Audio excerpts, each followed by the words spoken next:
ข่าวตี้ยอบเลยจุ้มจ้าแฟนอันหยอกแหลนกินเงินเปิ้นเนอออนไลน์ตีเวียงจอกแม้28ก่อเมื่อป่นมาวันที่1เดือนธันวาคมปี2025นั่นของสีซึกมานเปิ้นเผาไว้นาลิกเปิ้นเผายอบไหลก้นนอกเมืองเจอเหรียญกินเงิน28ก่อตีเจเวียงจอกแม้เนยาวตีวันต้องเทกเจเวียงจอกแม้นั่นป่นมาเมื่อวันที่30เดือนธันวาคมปี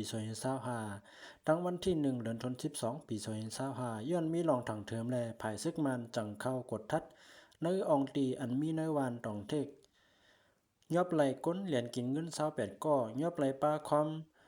30ลูก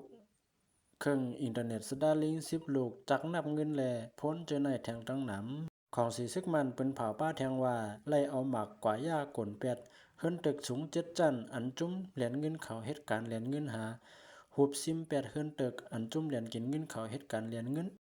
ตีเว้งใหม่สวยโกโก้แทง13ตีในอยู่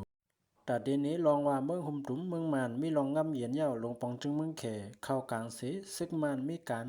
อุบโอกันตั้งซึกเจ้าเคยหลายๆจุ้มเสเปิ้นเผากึดดึกกันเที่ยงภายหนึ่งก่อตั้มแผนการเพียวมวยเป็ดจุ้มจ้าแฟนในกูเมืองหนังหือเตอ่องเป้ปังเลือกตั้ง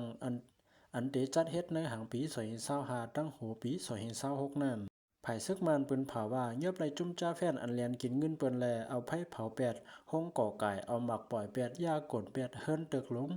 อันเจอจุ้มเหรียญกินเงินเปิ้นอยู่เศร้านั่นในเซตาต่อหันยามเหลียวจุ้มจ้าแฟนตึกมีจอดโตในเมืองไตอยู่